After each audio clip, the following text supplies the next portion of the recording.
Hey, what is up, guys? Pete here from the Metal Tongue Podcast, and this is episode 1, Introduction to Destruction. This week we are going to talk about ourselves a little bit and what we love about metal and what got us into metal in the first place. I'm joined by my good buddy, you're an idiot, good buddy Stuart, and I think without further ado, we should get this baby on a roll. So my name's Pete, and I do vocals for State of Deceit, and I'm joined by my good buddy Stu, whose brainchild this podcast is. So Stu, say something about you. I'm Stu. That's something about me. I'm not in a band, so I can't say I'm part of State of Deceit, but I have got State of My Sheets. Laundry man. Close, but no dice. We're just going to basically just talk about a little bit of background about ourselves and the music that we got into, how we got into it, and see where we go from there. We've got a few touching points to discuss, and we'll see how this podcast goes. We have many episodes planned in, and hopefully you'll enjoy them, of our current 0 listeners. And if you don't enjoy them, we've already recorded 10, so lol. Lols. Recorded. Well, we planned 12. Well, we have planned 12, yeah. One thing we should say is we are both avid metal listeners. We are obsessed with the metal genre and punk pop genre, I would say as well. The love started in the noughties with the new metal era. It did. You should go on, Stu. You give us the background on that, because that's before my time. That's before the land before time, that is. Yeah, no, basically... I fell in love with music. I was lucky enough to have a beloved hero life partner, which is someone that I grew up around, and they loved metal music, and I like gaming, like Grand Theft Auto and Tony Hawk's, and that's where a lot of my love of music came from, is those soundtracks to those games, and those started bleeding in, and I started getting into more music. That's pretty sick. And then come along Kerrang TV and Scuzz. Oh. Yeah, we'll get into them in a minute. My first introduction to metal, and I suppose just music myself. I mean, the first album I ever bought was probably the most metal album you can think of. What's the most metal album you can ever think of? What for that period of time? Whenever, mid 2000s. What's the most metal thing you can think of? Mid 2000s. First album I ever bought. You know me. So for me, it depends on what you kind of. This is a bit, Stu. Just get to the point. Yeah, no, I'm just trying. But you're asking me a generic question of metal. If I'm going to confine it to you, I'm going to have to say the Wombles, but that's not 2000s. No, that's very true. Well, 90s. Yeah, you're right. The first album I ever bought was The Feeling, 12 Stops and Home. I have no record. Had a dream, we went away, left the city for a day, you took me southward. Have you ever heard that song, No. Stu? It's as pop rock. It's as pop rock as you can get. I mean, but that was the first album I ever bought when I was about 12, so you're talking about 2005-ish. See, I was given... We had a thing where we just swapped albums. I didn't really buy albums until I was probably about 13, I think. My first album was Drowning Pool. Yeah, first album you bought was the first album. I still have it today. That's sick. Yeah. In fairness, I did really like that album. I used to listen to Colin Murray on Radio 1, who I later met. Nice. Yeah, we might touch on that in a future episode. Fond memories. No, he was a legend, actually. I got nothing but nice things to say about Colin Murray and the Colin Murray Show on BBC Radio 1. No longer there. But I suppose the band that got me into metal then was I had one of those MP3 players. Don't know if you remember them, Stu, where you could have 20 songs and no more. Oh, well, you were lucky. We had 12 songs on our generation. Yeah, so I'm a few years younger than Stu, but yeah, I remember, and I download lots of different bands onto it each week, so I had Linkin Park on there, and I listened to the songs for a week on my school bus on the way into school, and then, I was like, okay, cool, Fall Out Boy went on there, Panic at the Disco, Linkin Park, old school Linkin Park, obviously, lots of bands like that, and then I found this band called Sum 41, and the first song I ever heard was a song called Pieces off their album Chuck. Good album. One of my favourite albums of theirs, actually. It's considering what albums they had before, that is one of my favourites. Yeah, I quite like diverse. All of them. I do like all of them. Yeah, it is a diverse. They're a very diverse band. Yeah. I mean, that album is a Metallica rip-off album. Yeah, but I feel that album displays quite a lot of their range. Yeah, it does. Yes, yeah. Yeah. I mean, they do a good ballad. I mean, Pieces. What Oh, a song yeah. that is. But I put Sum 41 on my iPod. Not Never my left. iPod, my MP3 player. Yeah, and it never left. Still there today. It will still be there today. If I go through my mum's attic, it will be there, and it will still have 22 Sum 41 songs on it. Maybe when we venture into a bit more of our YouTube, TikTok era, we could dig that out and have a look. Maybe. I mean, it might not. It might have been binned by now. Probably, but yeah, there is a chance. Probably mistaken for a USB stick and throw I it mean, away. yes. I mean, for those of you who don't know what we're talking about, it does look like a USB stick. It was blue, and I used to have to take the end off, the cap off the end. Yeah, Do you remember that? yeah. See, my original one, my friend Danny bought one, and it was white, and it was basically did just look like a little USB stick. It had no label on it. It had no way of identifying what band you were listening to. Okay, It was mine had a little just screen. no. It had no screen. It had nothing. It had a red blinking dot that told you that it was on. I do remember those. Yeah. I think I paid an extra £5 for my. I mean, I'm going back. I paid £20 for this thing, which is probably equivalent to about £100 these days. Inflation, but Sensation. inflation sensation. No one. The words have never been used together in a sentence before with No. inflation.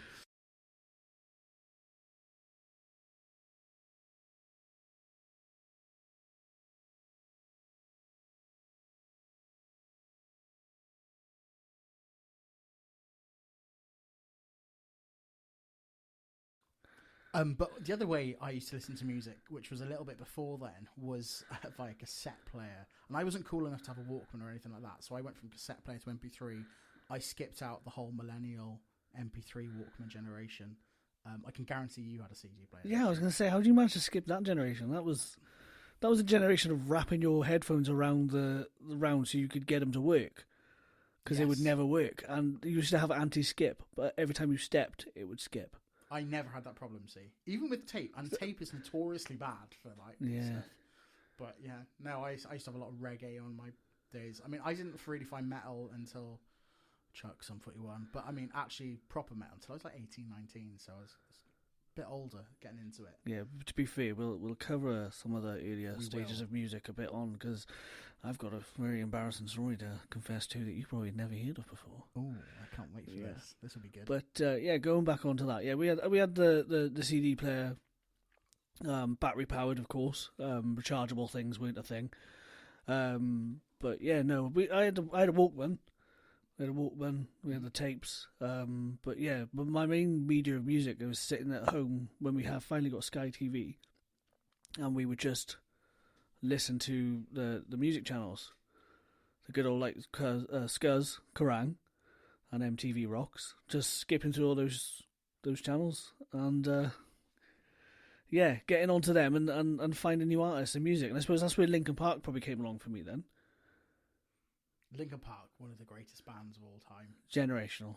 Generational. Absolutely sensational. Yeah.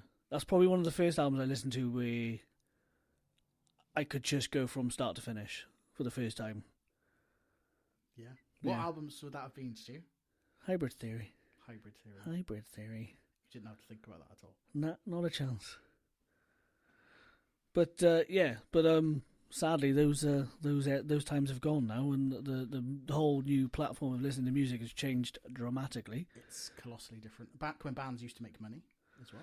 Well, yeah, I mean, there goes a time where we used to go looking for CDs and albums and cassettes, and you had to go to shops physically and just walk in and look for them. Good old Woolworths. Yeah. You know, walk into those shops, get them, listen to them, take them home, but that's all you had. You I do remember that though. Yeah. I mean, I had a hi-fi CD player which I used to listen to. yeah. And do you remember Victoria Bookshop in Haverfordwest? Yes. The So- legendary Vicky Bees. We're from West Wales in Pembrokeshire. But Victoria Bookshop used to have quite a good range of music. And They it's a little, did. They catered to a lot of metal. They did, yeah. And I remember buying the Offspring album. It's the black one with the red. I think is it Rise, Fall, Rage and Grace or something like that? That's the one Yeah, you're going to go Far Kid on.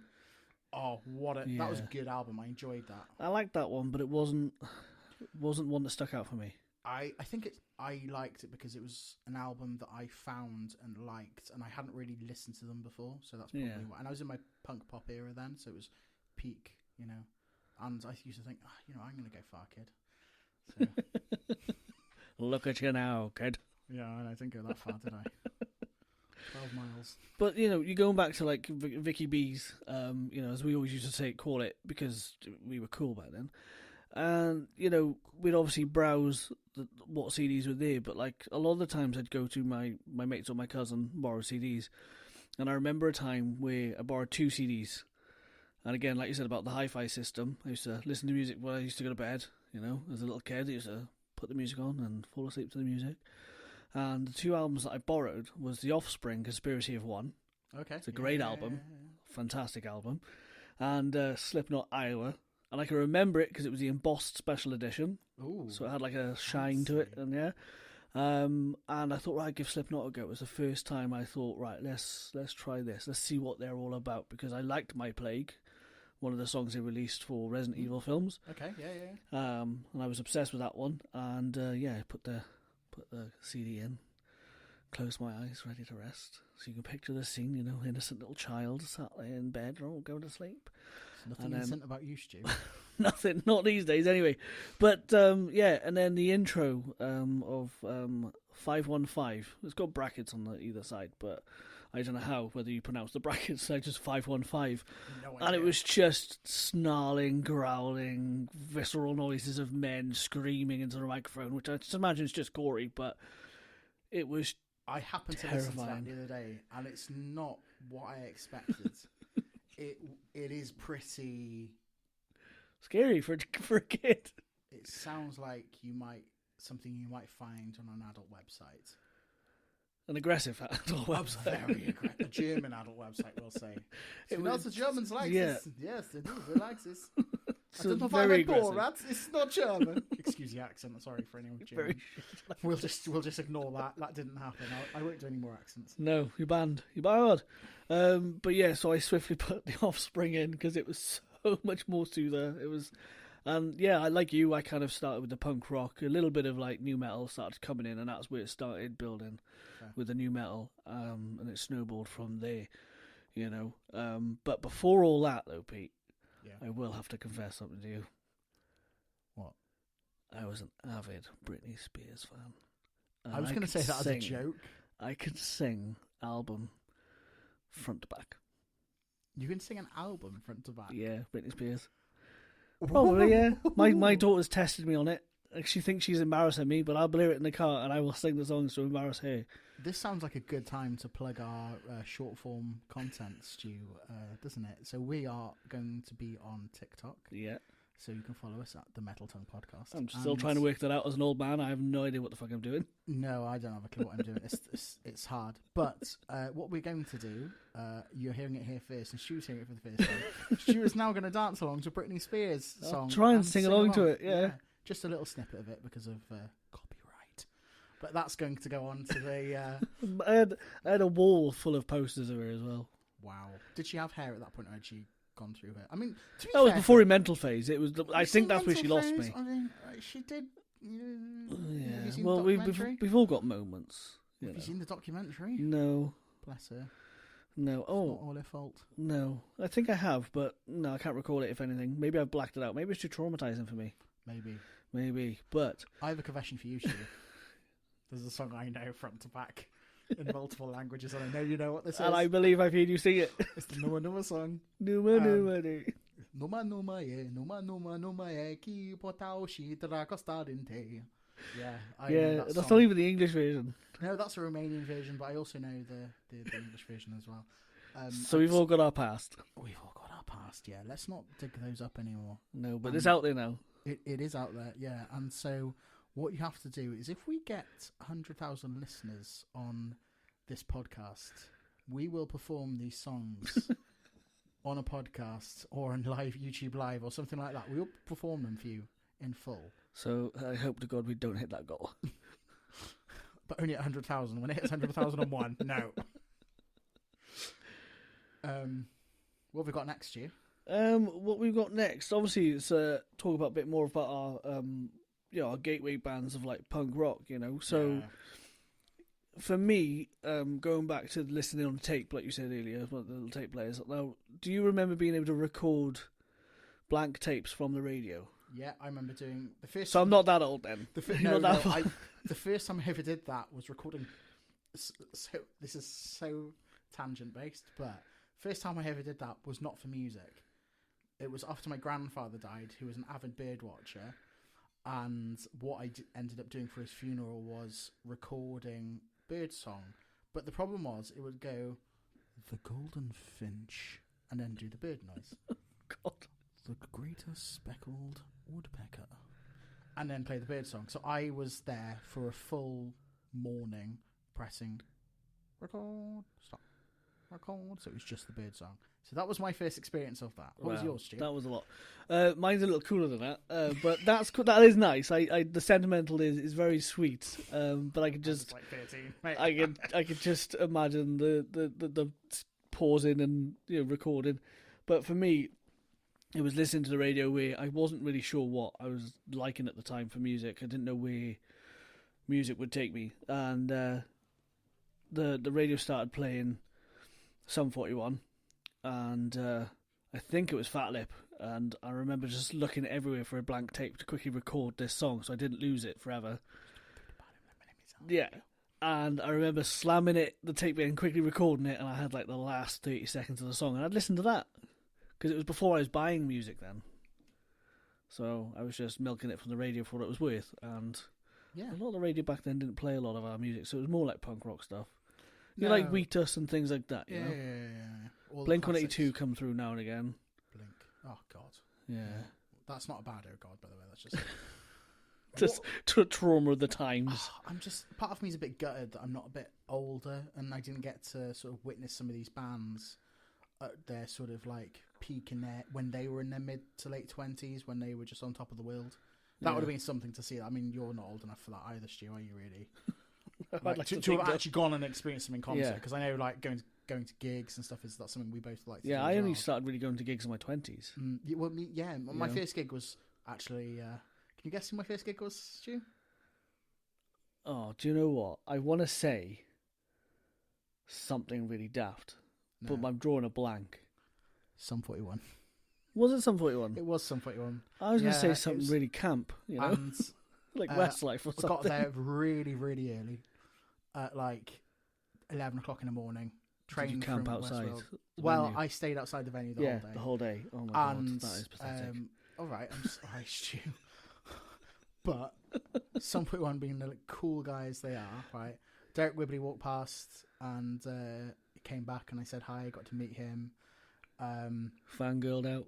I did massively fangirl out because mascara down your face because you I crying. was the biggest Sum 41 fan. Yeah. I didn't cry it. No, I didn't cry at that. I actually. Would've. But then Tom Thacker came out and said hi.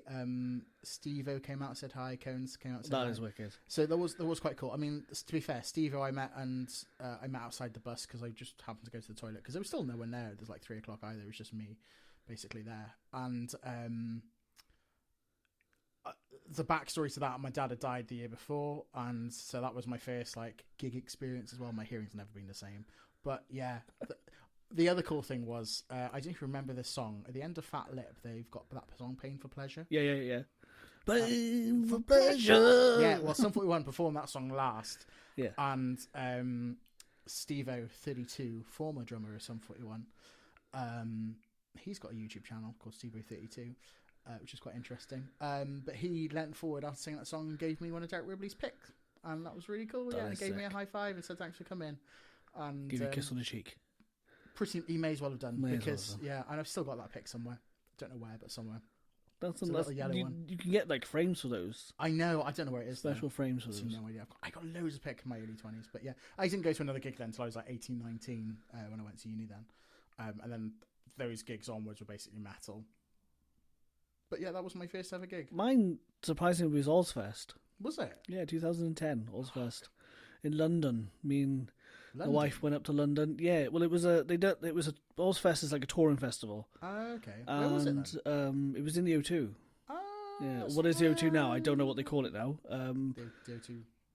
Is it still the O2? The O2 Arena, London. Yeah, it was something before the Millennium before that, wasn't it? It was Millennium Day. Yeah, so in there basically, And yeah, I was freaking out like a little girl because I was, I wanted to dress to impress, and hopefully he spotted me. But miles away in the crowd, we had great seats. But yeah, Ozfest, I got to see Ozzy Osbourne Sick. live, which is one of my idols. So it was alone, it was an experience. We saw a couple of other bands here as well, but it's not like a festival where it's a couple of days. It's literally just a load of bands on a stage, and there's another stage. It's like another little stage somewhere in that building. Yeah. It's more like a gig, isn't it? Yeah, yeah. But it's based on a touring festival, so. But that was my first experience, and then the bug kicked in from there. And I don't think I went to anything else until I think it was either Kill Switch or Download 2012. Ooh. Yeah. Which we'll talk a special episode on Download. We will talk a special episode about Download. Yeah, Side note, Download was the first time I ever camped. Never camped before Download. Yeah, because I believe you're a wet wipe. Yeah, but let's move swiftly on from. You're a chicken shit. I'm not a chicken shit. I just shit. like, right. So here's something that I kind of thought about the other day as well: is if you could go back in time and hear a song for the first time. Because don't forget now, a lot of these songs, right? And again, we're going to cover a lot of these albums and cover a lot of these artists. We've got many episodes planned for this, and we've also got focused genre-specific ones and stuff like that. Especially new metal, because a lot of new metal now is coming up to 25-year anniversaries. We've got a lot of them coming through. Yeah, we're in 2026. A lot of new metal's older than that. Yeah, I know. Yeah, well, this is it. New metal is in its 30s, which we've got an episode coming up for that. Yeah. Call me New Metal Pete. What's new metal? But a lot of these albums from these artists are reaching these milestones of 30 to 25 years.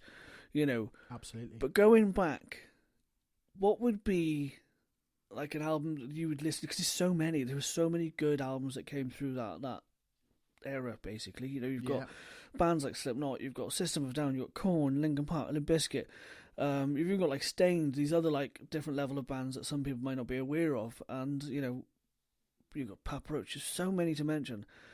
But what would you like to go back and for the first time? Because the first time was you knew when you were stood there at that moment, you heard that song, you were hearing something for the first time, and it was great. As in, just hear a song for the first time. Yeah, but back then, not recent, because I mean, loads of new bands that you're getting into these days. But I'm on about back then. I never listened to new metal, Stu. So your questions. No, I'm on about in open genres. Yeah. I'm not just focusing on new metal. I'm just saying how great new metal was for that time. Probably, there's a couple that spring to mind, and I'd probably go with Pieces by Sum 41 because I remember hearing it. I'm thinking, fuck me, that's good. Yeah. And the reason I saw it was because I was on MSN. MSN? Do you remember MSN? We used to be able to put your list currently listening to, and my mum's friend's son, who I was friends with, who used to chat with every now and again, was listening to Pieces by Sum 41. I thought, I'm bored. I'll give that a go. Yeah, nudging your mates. Is you bored at 3 o'clock in the morning? Yes, exactly that. And that song changed my life. Quite literally changed my life, and that sounds ridiculous to say it, but it did. The other version one I've got is probably it's another Sum 41 song, and it will be Sick of Everyone by Sum 41, which is kind of off their Scream Bloody Murder album. Oh yeah. Another good album. I was very depressed at the time, and that song just kind of spoke about how I was feeling. A lot of music do that. A lot of songs, get you through some of the rainy days. Yeah. For me, see, it's quite complex because I consider myself quite lucky to go to be a part of a lot of the new metal scene coming through. But I mean, I did hear a rumor at one point you were so big into the scene that they were talking about renaming new metal Stu Metal. Stu Metal, yeah, it is going to be Stu Metal. Maybe we'll call the new wave that. But yeah, I mean. For me, you've got bands like, Papa Roach, their Infest album was just incredible. Linkin Park, we don't have to really go there because, of course, that's going to be one of the ones for a lot of people to listen to for the first time. And if you don't know Linkin Park, then you're probably listening to the wrong podcast. Oh, definitely. They're one of the main structures of the industry today. Absolutely. But I'd have to say, for me, I was like, Stained is a band that have just come back together for I think last year, a year ago or so, and they've just kind of like started touring again. And they released an album called Break Cycle, Okay. and they did a song on there called Outside. And I used to love that song so much that I'd panic that I'd forget the song because I didn't own the album. Yeah. CD shops weren't that applicable to us back then because we just couldn't access them. Yeah. And I used to. I know that feeling though, because Sum 41 did an album called. I've talked about Sum 41 so much already. You have. They're not even a band I listen to that much anymore. Not But sponsored. they hold a very special place in my heart. But they did an album called All the Good Shit, which was a greatest hits kind of thing. And Yeah. when they released it in Japan, they did a Japan only song called Yeah. Always, and I fucking love that Yeah, song. I hate it when artists do that. And it's still not available on streaming, and I'm like, Yeah. motherfuckers, can you just put this fucking out so I can listen to it without having to rip it off YouTube and upload it? But this is the thing. It's like I hate it when artists do that. But if you go, when I did eventually get the album, it came with a live version Yeah. of when the song was apparently not finished, Oh, okay. and they were on tour with Limp Yeah. Bizkit at the time, and Fred Yeah. Durst was apparently loved the song so much was I might be getting the story completely wrong, but the story goes that someone was just telling Aaron to do the song, and the song was kind of half written or kind of like not all there, and he just did it on the fly on the stage with Fred Durst. Yeah. Yeah, and it's such a good song, but it speaks to so many. It is a classic. You have no idea. I don't have no. You'll have to check it out. Yeah, I will. Maybe you can send Definitely. me a link later. I'll send you many things. Spam the crap out of you. Quirky. Yeah, I mean, this is the thing with music, isn't it? I'm going completely off a tangent here. We've kind of touched on the emotional reception of music. Yeah. And I think it's very different going back when you don't have that connection, because there's not a lot of music that was recorded back then that stands up to the test of time. And Slipknot, to me, are a prime example of that. Like, I can't get into their old stuff. You can't. Absolutely not. The See, I record- like their it new sounds stuff, like it was but I recorded love in a their tin old can. stuff. Yeah, that's what I like about it. It just sounds like raw. It does sound. But it sounds raw. But You know, sounds you've also got to nice, get right? 9 members on a on a song. You know. Yeah. I like that. I think I prefer their old stuff to the new stuff. The new stuff is great. Don't get me wrong. And again, this is my opinion, but I'm there's not saying it's bad, but what I'm saying is I find it hard to listen to, yeah, and I think that's just because of the dynamics of the song. And I'm going to go full autistic music mode. here. yeah. The music is Pete's so gonna have autism. music is so wide when it's mixed these days, compared to like, even Metallica 1. If you put it in a playlist with modern music, you can have some of the best metal songs ever written. They don't sound as good Yeah. as if they were to re-record them today from scratch. And that doesn't mean they're not good songs. It just means I'm picky as fuck. You are very, very picky, and I know we have many conversations, and it's like I'll talk about music, and you'll talk about music, so because we come from different parts of the spectrum of the genres, I suppose. And I think we meet in the middle somewhere. We do. Oh yeah, 100%. But the point I was going with is I find it really hard to get into some of the older stuff Because of the way it was because recorded. of how it's no, just because it sounds dated. Sounds dated. And things that sound like I love that, see? I loved Metallica when we saw them at Download. Fucking great. Amazing. Even if Lars only played half of the songs, it was still great. It doesn't matter that they are Metallica. They are legendary. Yeah. But they sounded better there than they do recorded. Did you know they played to one of the biggest crowds in Russia? I've seen that video. That video I thought when you were going to ask the floating question about if you could go back to one moment in time, where would you be in music? And I was going to choose that. I would Too love to crowded see for that. me. Too crowded for me. Too many people. Potentially, yeah. Was it supposed to be 5 million people or something? I don't think it's that. It many, was but- it was during a time when music like that was banned in the country. Yeah. And I think it obviously overthrew the We government. cannot or allow something. this music in Mother Russia. That's probably a better accent. If But Pete goes missing, maybe it was the Russian government. don't say that. But no, yeah. So because Metallica is one of those bands that will still stand the test of the time and stuff Absolutely. like that. Metallica will always be. I like their new stuff, but I love their old stuff. That's fair. Yeah. Some of the new songs I can get behind, Mm. but their old songs just live with me for a long time. Touching with Slipknot, my favourite Slipknot song is Unsainted. I love that song. It's great. It is a good song. It's a really good song. It is a good song. Structurally, it's a fantastic song. It's just, yeah. All right, Pete. Yeah. But it is really good. I love the choir part at the beginning. I mean, there's just so much to like about that song. It's And got that's hooks and what I like, harmonies. the whole structure of the song, the way it builds and just flows into it. It's great. The newer album wasn't for me, and I'm just going to leave it at that. But like, yeah, what other bands sort of like other than new metal, other than stew metal music? I know we've touched on it a bit, and I didn't really get into the whole new metal wave. So like, what was there any other bands sort of down more with the punk rock scene you got into? Well, to be honest with you, Bowling for Soup is a band that I adore today, and I will see live as many times as I can, and I've seen them a few times. They kind of came at a time when everything was too serious. Yeah. And, it was... You know who the modern equivalent of Bowling for Soup is? No. Electric Do you Callboy. know, I was just going to say Electric Callboy, because they're working on 100%. new stuff, aren't they? They're doing something. They've done the new album coming out this year. Yeah. And I Tons knew of that's nights. where you were going, because you are a creep for that type of stuff. What do you mean I'm a creep for that kind of stuff? Oh, Whoa, says whoa, the guy that whoa, got whoa, upset whoa. when the breakdown didn't play when they did it in the DJ set for the Doghouse. Right. Context of that. When was this? Was this download 2022? I've been so many times, Pete, I can't remember.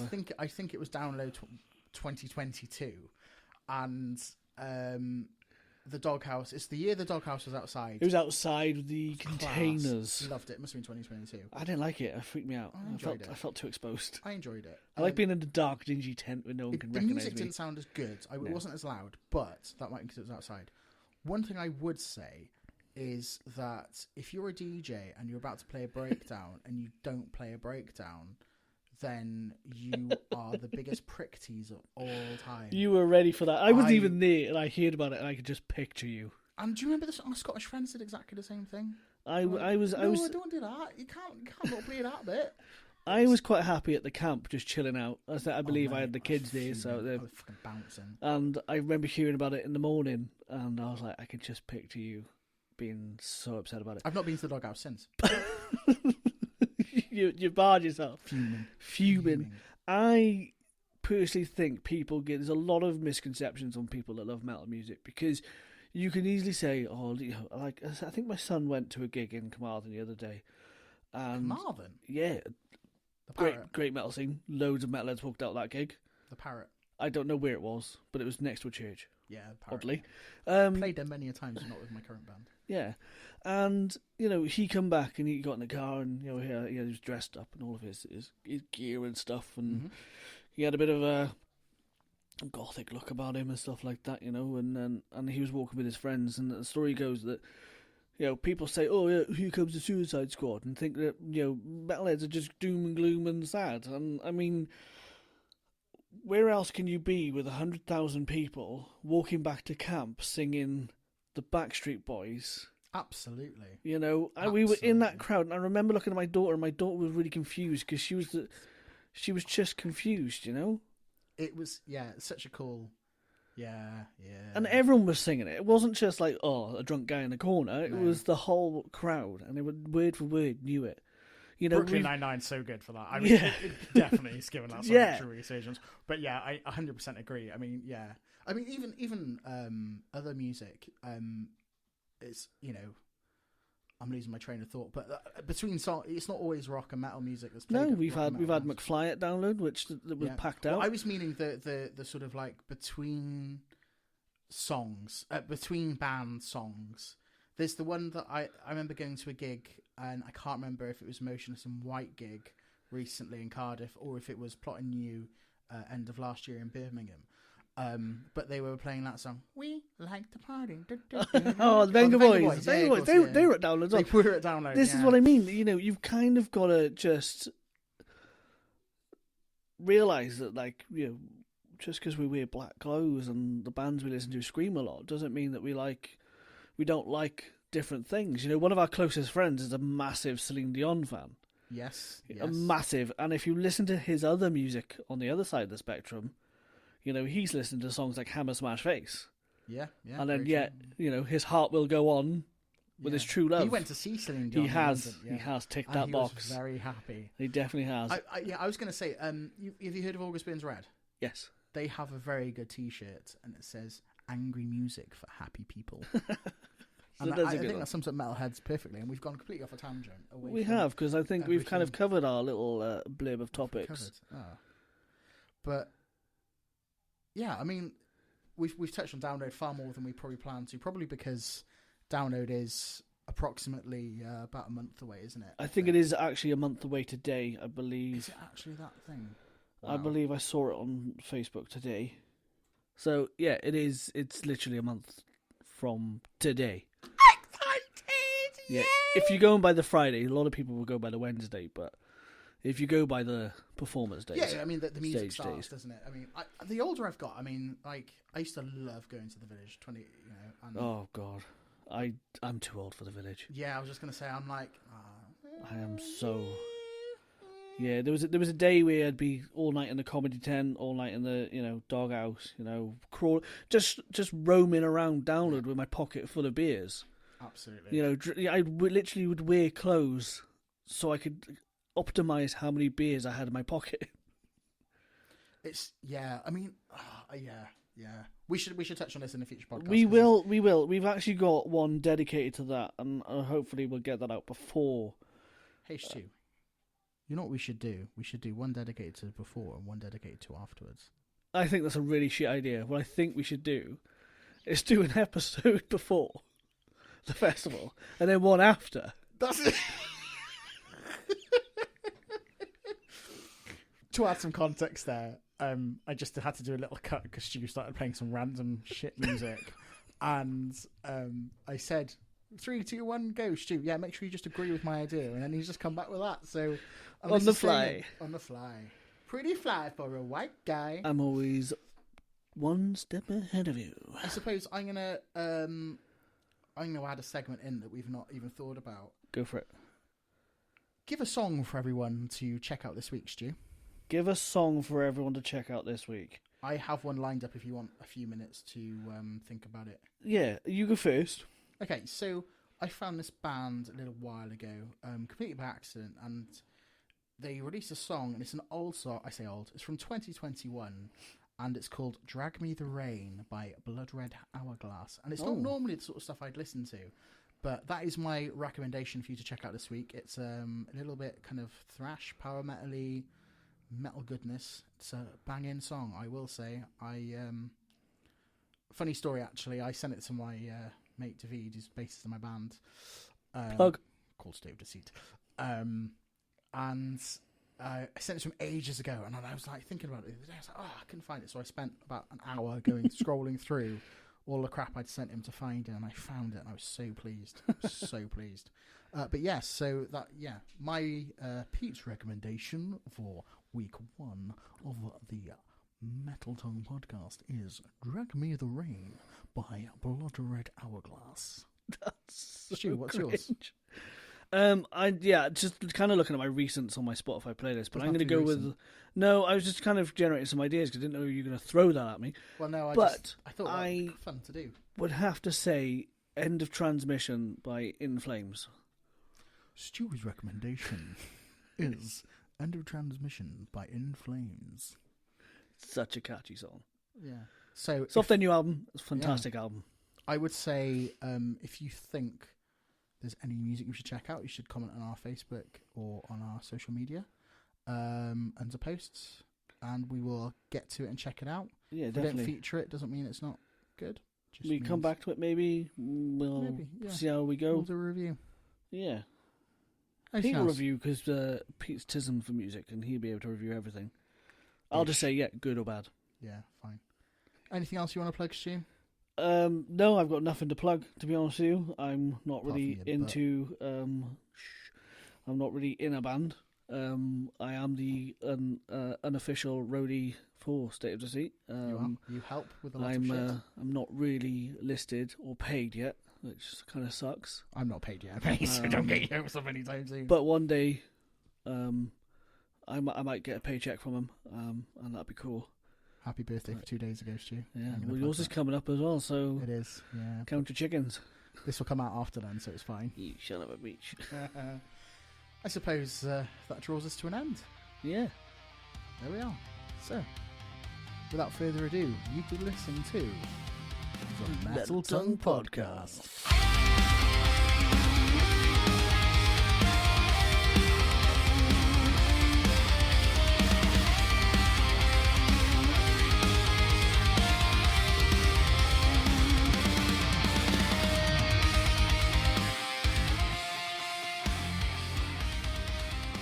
This week's podcast was sponsored by your mum.